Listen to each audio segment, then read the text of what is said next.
आज जानते हैं वेद के विषय में।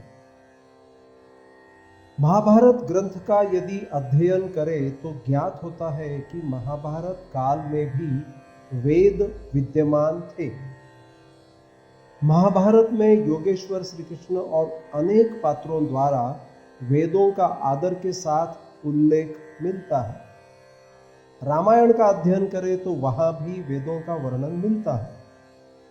रामायण में ऋषि मुनियों द्वारा यज्ञ करने का विवरण भी मिलता है, जिनकी राक्षसों से रक्षा करने के लिए महर्षि विश्वामित्र राम और लक्ष्मण को दशरथ से मांग कर अपने साथ अपने आश्रमों में लेकर गए थे। रावण के बारे में कहा जाता है कि वह 4 वेदों का विद्वान था। मर्यादा पुरुषोत्तम राम के श्वशुर महाराज जनक भी वेदों के विद्वान थे। प्राचीन उपनिषद ग्रंथ में याज्ञवल्क्य का महाराज जनक से वार्तालाप प्राप्त होता है, जिसमें वो वेदों की चर्चा करते हैं।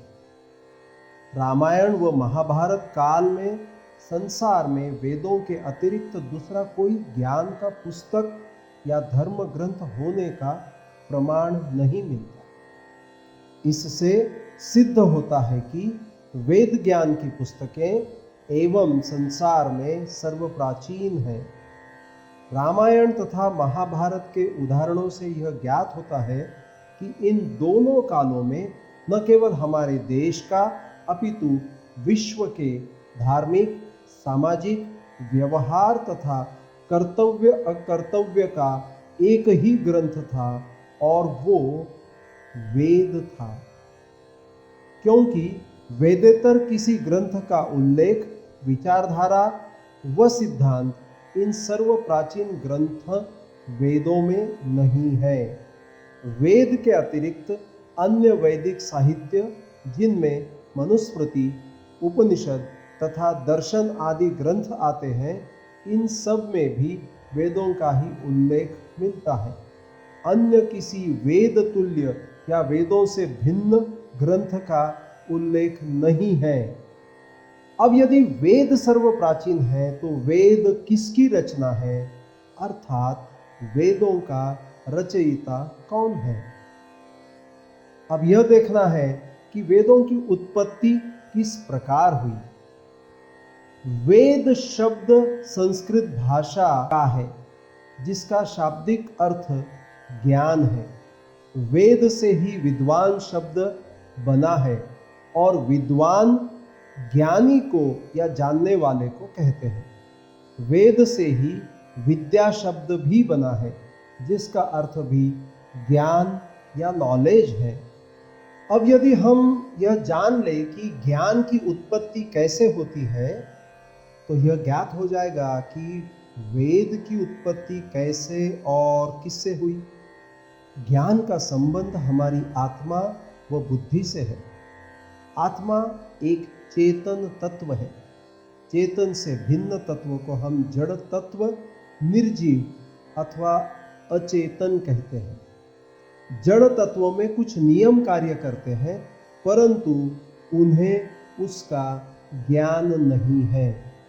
हम अर्थात मनुष्यों को स्वयं का और जड़ तत्वों का भी ज्ञान है।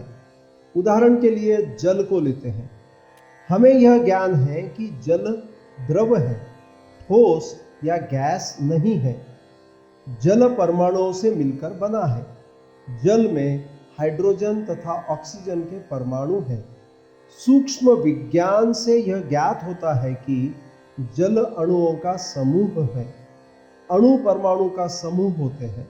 हाइड्रोजन के 2 परमाणु ऑक्सीजन के 1 परमाणु से मिलकर जल का एक अणु तैयार करते हैं। जल बनाने का यह कार्य हम स्वयं हाइड्रोजन तथा ऑक्सीजन गैस को मिलाकर भी कर सकते हैं।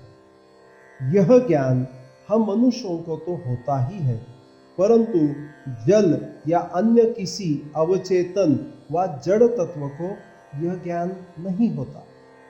अब हमारे पास एक ही संभावना है कि यह वेद अर्थात ज्ञान किसी चेतन तत्व के द्वारा निर्माण किए गए हैं या उत्पन्न हुए हैं। जब हम मनुष्यों की ज्ञान की सीमाओं को देखते हैं कि कोई मनुष्य कितना ज्ञान प्राप्त कर सकता है, मनुष्य को ज्ञान प्राप्त करने के लिए समझ आता है कि भाषा की आवश्यकता होती है, जिसका वह स्वयं निर्माण नहीं करता, अपितु वो उसे अपने माता पिता, आचार्य, संबंधियों आदि से प्राप्त होती है।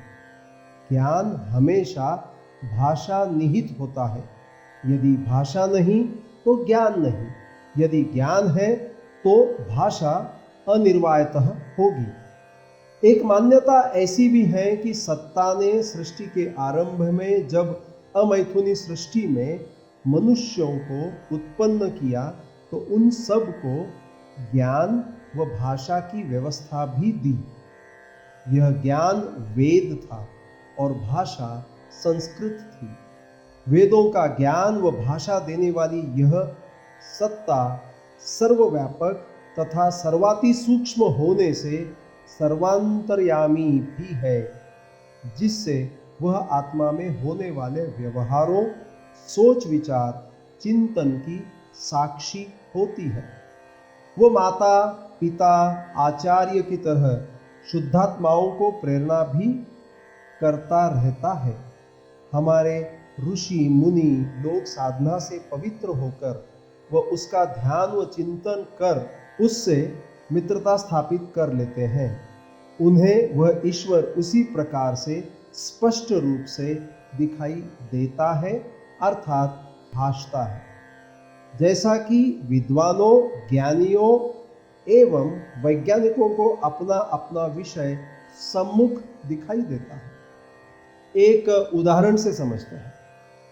जो कंप्यूटर के ज्ञान में प्रवीण है, उसके लिए कंप्यूटर का उपयोग करना व उससे अपना प्रयोजन सिद्ध करना सरल होता है, और जिसे ज्ञान नहीं है वह उस कार्य को देखकर आश्चर्य करता है।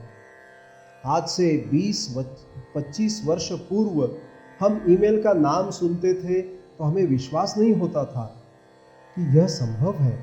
कंप्यूटर होते हुए भी वर्षों तक हम ईमेल का प्रयोग नहीं जान पाए, और अब यह स्थिति है कि कुछ मिनट के अवधि में 1000 से ज़्यादा हम लोग मेल कर देते हैं। अतः हम अध्ययन, चिंतन, मनन, साधना एवं योग के सभी अंगों में दक्ष होकर ईश्वर का साक्षात्कार कर सकते हैं। निरंतर साधना व समय की अपेक्षा होती है और दिशा सही होनी चाहिए। उसी प्रकार जिस प्रकार से हमारे वैज्ञानिक व विद्वान अपने अपने विषय का साक्षात्कार करते हैं, हम यह निवेदन करेंगे कि ईश्वर ने सृष्टि के आरंभ में वेदों का ज्ञान भाषा सहित दिया था। वेदों में ईश्वर, जीवात्मा और सृष्टि के सत्य स्वरूप का वर्णन है। थोड़ा सा इस बात पर भी गौर करें। वैदिक काल यानी सिंधु घाटी सभ्यता के पश्चात भारत में जिस नवीन सभ्यता का विकास हुआ, उसे ही आर्य अथवा वैदिक सभ्यता, वैदिक सिविलाइजेशन के नाम से जाना जाता है। इस काल की जानकारी हमें मुख्यतः वेदों से प्राप्त होती है, जिसमें ऋग्वेद सर्व प्राचीन होने के कारण सर्वाधिक महत्वपूर्ण है। वैदिक काल को ऋग्वैदिक या पूर्व वैदिक काल तथा उत्तर वैदिक काल में बांटा गया है। वैदिक काल या वैदिक समय शहरी सिंधु घाटी सभ्यता के अंत और उत्तरी मध्य गंगा से शुरू होने वाले एक दूसरे शहरीकरण के बीच उत्तरी भारतीय उपमहाद्वीप के इतिहास में अवधि है। साधारणतः 600 वर्ष ईसा पूर्व इसका नाम वेदों से मिलता है, जो इस अवधि के दौरान जीवन का विवरण देने वाले प्रख्यात ग्रंथ हैं, जिन्हें ऐतिहासिक माना गया है और अवधि को समझने के लिए प्राथमिक स्रोतों का गठन किया गया है। संबंधित पुरातात्विक रिकॉर्ड के साथ ये दस्तावेज वैदिक संस्कृति के विकास का पता लगाने और अनुमान लगाने की अनुमति देते हैं। वेदों को, जैसा मैंने पहले उल्लेख किया कि वेदों का ज्ञान विराट पुरुष से व कारण ब्रह्म से श्रुति परंपरा के माध्यम से सृष्टिकर्ता ब्रह्मा जी ने प्राप्त किया, इसीलिए इन्हें श्रुति भी कहते हैं। श्रुति जिसका अर्थ है सुना हुआ ज्ञान। अब प्रश्न ये है कि वेदों का ज्ञान भगवान से मनुष्यों तक कैसे पहुंचा। इस प्रश्न का उत्तर स्वयं भगवान श्री कृष्ण जी ने श्रीमद् भगवत पुराण में दिया है। श्री भगवान उवाच कालेन नष्टा प्रलये वाणीयं वेद संहिता मयादौ ब्रह्मणे प्रोक्ता धर्मो यस्यां मदात्मकः तेन प्रोक्ता स्वपुत्राय मनवे पूर्वजाय सा ततो भृग्वादयो ब्रूह्यन् स्वप्त ब्रह्मं हर्षयः तेभ्यः पितृभ्यस्तत्पुत्रा देवदानवगुह्यकाः मनुष्याः सिद्धगन्धर्वाः सविद्याधरचारणाः किन्दैवाः किन्नरा नागा रक्षकिं पुरुषादयः। उच्चारण में अगर मुझसे कोई भूल हुई हो, कोई त्रुटि हुई हो तो क्षमा करें। इसका भावार्थ यह है, भगवान श्री कृष्ण कहते हैं, प्रिय उद्धव, यह वेदवाणी समय के फेर से प्रलय के अवसर पर लुप्त हो गई थी। फिर जब सृष्टि का समय आया तब मैंने अपने संकल्प से ही इसे ब्रह्मा को उपदेश किया। इसमें मेरे भागवत धर्म का ही वर्णन है। ब्रह्मा ने अपने ज्येष्ठ पुत्र स्वयंभू मनु को उपदेश किया और उनसे भृगु, अंगिरा, मरीचि, पुलह, अत्रि, पुलस्त्य और क्रतु इन 7 प्रजापति महर्षियों ने इसे ग्रहण किया। तो प्रश्न अभी भी यही है कि वेदों का प्राकट्य कब माना जाए। वेदों का अवतरण काल वर्तमान सृष्टि के आरंभ के समय का माना जाता है। इसके हिसाब से वेद को अवतरित हुए अभी जो साल चल रहा है 2021 यानी विक्रमी संवत 2078 को 1,98,8,53,121 वर्ष हुए होंगे। वेद अवतरण के पश्चात श्रुति रूप में रहे और काफी बाद में वेदों को लिपिबद्ध किया गया और वेदों को संरक्षित करने अथवा अच्छी तरह से समझने के लिए वेदों से ही वेदांगों का आविष्कार किया गया। इससे उपस्थित खगोलीय विवरणानुसार कई इतिहासकार इसे 5000 से 7000 साल पुराना मानते हैं, परंतु गहरे चिंतन से ज्ञात होता है कि जैसे 7 दिन बीत जाने के बाद पुनः रविवार आता है, वैसे ही खगोलीय घटनाएं बार बार होती है। अतः इनके आधार पर यह गणना श्रेयस्कर नहीं लगती। ऋग्वेद के अनुसार वेद भगवान का निश्वास है, यह मनुष्य द्वारा रचित नहीं है, इसलिए इन्हें अपौरुषेय या अमर कहा जाता है। माना जाता है कि वेद ईश्वर रूप है, इसीलिए किसी भी काल में उनका नाश नहीं होता। प्रलय के समय इनका तिरोहित होना ही माना जाता है, समाप्त होना नहीं।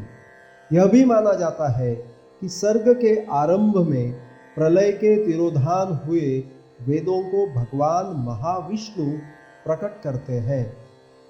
सर्वप्रथम ब्रह्मा जी को और ब्रह्मा जियों के द्वारा ऋषियों को वेद पुनः प्राप्त होते हैं और यह चक्र निरंतर चलता रहता है। अतः परब्रह्म को ही वेदों के रचयिता माना जाता है। वेद हमें ब्रह्मांड के अनोखे अलौकिक तथा ब्रह्मांड के अनंत राज बताते हैं जो साधारण समझ से परे है। वेद की पुरातन नीतियां व ज्ञान इस दुनिया को न केवल समझाते हैं अपितु इसके अलावा वे इस दुनिया को पुनः सुचारू तरीके से चलाने में मददगार साबित भी हो सकते हैं। वेदों में किसी भी मत, पंथ या संप्रदाय का उल्लेख न होना यह दर्शाता है कि वेद विश्व में सर्वाधिक प्राचीनतम साहित्य है। वेदों की प्रकृति विज्ञानवादी होने के कारण पश्चिमी जगत में इनका डंका बज रहा है और वे हमारी संस्कृति की ओर आकर्षित हो रहे हैं। ऐसे माना जाता है कि वेदों का ज्ञान विराट पुरुष से व कारण ब्रह्म से श्रुति परंपरा के माध्यम से सृष्टिकर्ता ब्रह्मा जी ने प्राप्त किया। कुछ एक मान्यता यह भी है कि परमात्मा ने 4 महर्षि अग्नि, वायु, आदित्य और अंगिरा की आत्माओं में क्रमशः ऋग्वेद, यजुर्वेद, सामवेद और अथर्ववेद का ज्ञान दिया। उन महर्षियों ने फिर यह ज्ञान ब्रह्मा को दिया। ऐसा भी माना जाता है कि गहन ध्यान की अवस्था में एवं समाधि की अवस्था में ये ऋषियों को प्राप्त होते हैं। ऐसे ऋषि मंत्र दृष्टा ऋषि कहलाते हैं। वेदों में अलौकिक ज्ञान है। वेद भगवान, जीव और माया की तरह अनादि है। जहाँ वेदों को श्रुति कहा गया है वहीं अन्य ग्रंथों को स्मृति कहते हैं, यानी वेदज्ञ मनुष्यों की वेदनानुगत बुद्धि या स्मृति पर आधारित ग्रंथ। वेद मंत्रों की व्याख्या करने के लिए अनेक ग्रंथों जैसे ब्राह्मण ग्रंथ, आरण्यक और उपनिषद की रचना की गई। इनमें प्रयुक्त भाषा वैदिक संस्कृत कहलाती है, जो लौकिक संस्कृत से कुछ अलग है। ऐतिहासिक रूप से प्राचीन भारत और हिंद आर्य जाति के बारे में वेदों को एक अच्छा संदर्भ स्तोत्र माना जाता है। संस्कृत भाषा के प्राचीन रूप को लेकर भी इनका साहित्यिक महत्व बना हुआ है। वेदों को समझना प्राचीन काल में भारतीय और बाद में विश्व भर में एक कौतूहल का विषय रहा है। इसे पढ़ने के लिए 6 अंगों यानी शिक्षा, कल्प, निरुक्त, व्याकरण, छंद और ज्योतिष के अध्ययन और उपांगों में 6 शास्त्र पूर्व मीमांसा, वैशेषिक, न्याय, योग, सांख्य और वेदांत व 10 उपनिषद ईश, केन, कठ, प्रश्न, मुंडक, मांडुक्य, ऐतरेय, तैत्तिरीय, छांदोग्य और बृहदारण्यक आते हैं। इनका अध्ययन करना पड़ता है। वैदिक काल में पुस्तकों को ताड़ के पेड़ के पत्तों पर लिखा जाता था। पांडुलिपि सामग्री की तत्कालिक प्रकृति के कारण जीवित पांडुलिपियां शायद ही कुछ 100 वर्षों की उम्र पार करती है। पूर्णानंद संस्कृत विश्वविद्यालय में 14वीं शताब्दी से ऋग्वेद पांडुलिपि आज भी उपलब्ध है। हालांकि नेपाल में कई पुरानी वेद पांडुलिपियां हैं जो 11वीं शताब्दी के बाद से हैं। प्राचीन समय में इनको पढ़ने के बाद वेदों को पढ़ा जाता था। प्राचीन काल में श्रेष्ठतम ऋषि वशिष्ठ, ऋषि शक्ति, ऋषि पाराशर, ऋषि जैमिनी, ऋषि याज्ञवल्क्य, ऋषि कात्यायन, ऋषि वेदव्यास इत्यादि ऋषियों को वेदों के सर्वोत्तम ज्ञाता माना जाता है। अनेक बार तो यह भी प्रश्न उपस्थित किया जाता है कि क्या कृष्ण द्वैपायन यानी वेद व्यास जी ही वेद के रचयिता है? थोड़ा सा समझें। कुछ विचारधाराएं यह भी मानती हैं कि ऋषि कृष्ण द्वैपायन यानी वेद व्यास जी स्वयं भगवान के अवतार हैं। श्री कृष्ण का जन्म द्वापर में हुआ। श्री कृष्ण जी का जन्म द्वापर युग में हुआ और ऋषि कृष्ण द्वैपायन जी भी द्वापर युग में ही हुए। इन्हें आज हम लोग वेद व्यास जी के नाम से जानते हैं। द्वापर युग के अंत में जब कलयुग का प्रारंभ हो रहा था, तब एक समस्या उत्पन्न होने लगी, क्योंकि वेद एक था और पहले एक वेद के संपूर्ण ज्ञान को एक व्यक्ति को याद रख लेना संभव था। परंतु कलयुग में मनुष्य को लघु आयु और लघु बुद्धि के कारण संपूर्ण वेद का ज्ञान याद करना संभव नहीं लग रहा था। इसीलिए ऋषि कृष्ण द्वैपायन अर्थात वेद व्यास जी ने उस समय ऋषियों के आज्ञा से वेद को 4 भागों में विभाजित किया। वेद के 4 भाग करने से ही कृष्ण द्वैपायन का नाम वेद व्यास पड़ा। वेद व्यास अर्थात वेद का विभाजन करने वाला, यह एक दृष्टिकोण है, मान्यता है। दूसरी मान्यताओं में जैसे मैंने पहले उल्लेख किया कि प्राचीन काल में अग्नि, वायु, आदित्य और अंगिरा ऋषियों को वेदों का ज्ञान मिला, उसके बाद ब्रह्मा को और उसके बाद सप्तर्षियों को यह ज्ञान मिला। इसका उल्लेख गीता में है। ऐतिहासिक रूप से ब्रह्मा, उनके मरीचि, अत्रि आदि 7 और पौत्र कश्यप और अन्य तथा जैमिनी, पतंजलि, मनु, वात्सायन, कपिल, कणाद आदि मुनियों को वेदों का अच्छा ज्ञान था। व्यास ऋषि ने गीता में कई बार वेदों का यानी श्रुति ग्रंथों का जिक्र किया है। अध्याय 2 में कृष्ण अर्जुन से ये कहते हैं कि वेदों की अलंकारमयी भाषा के बदले उनके वचन आसान लगेंगे। मध्यकाल में अगर हम लोग आते हैं तो मध्यकाल में रचित व्याख्याओं में सायणाचार्य द्वारा रचा चतुर्वेद भाष्य माधवीय वेदार्थ दीपिका अति मान्य है। सायणाचार्य को वेदों का प्रसिद्ध भाष्यकार माना जाता रहा है, लेकिन साथ ही यह भी माना जाता है कि उन्होंने ही प्रथम वेदों के भाष्य या अनुवाद में देवी देवता, इतिहास और कथाओं का उल्लेख किया, जिसको बाद में कई भाष्यकारों ने आधार मानकर अपनी अपनी व्याख्याएं की।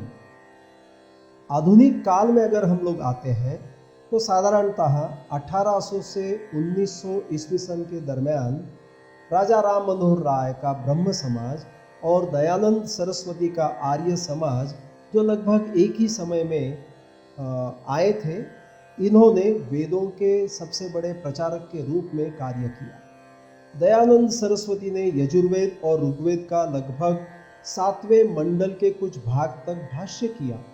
तत्पश्चात सामवेद और अथर्ववेद का भाष्य पंडित हरिशरण सिद्धांत अलंकार ने किया है। वैदिक संहिताओं के अनुवाद में रमेश चंद्र दत्त बंगाल से, राम गोविंद त्रिवेदी एवं जयदेव वेदालंकार के हिंदी में एवं श्रीधर पाठक का मराठी में कार्य भी लोगों को वेदों के बारे में जानकारी प्रदान करता रहा है। इसके बाद गायत्री तपोभूमि के श्री राम शर्मा आचार्य ने भी वेदों के भाष्य प्रकाशित किए हैं। इनके भाष्य सायणाधारित है। इनके अलावा भी अन्य वेदों के भाष्यकार हैं। वैदिक काल वेद ग्रंथों की रचना के बाद ही अपने चरम पर पहुंचता है। पूरे उत्तरी भारत में विभिन्न शाखाओं की स्थापना के साथ, जो कि ब्राह्मण ग्रंथों के अर्थों के साथ मंत्र संहिताओं को उनके अर्थ की चर्चा कराते हैं। बुद्ध और पाणिनि के काल में भी वेदों का बहुत अध्ययन अध्यापन का प्रचार था। पाणिनि का उल्लेख आया है, इसलिए आइए जानते हैं पाणिनि के बारे में। पाणिनि 700 वर्ष ईसा पूर्व संस्कृत भाषा के सबसे बड़े व्याकरण के ज्ञाता हुए हैं। इनका जन्म तत्कालीन उत्तर पश्चिम भारत के गांधार में हुआ था। इनके व्याकरण का नाम अष्टाध्यायी है, जिसमें 8 अध्याय और लगभग 4 सहस्त्र सूत्र हैं।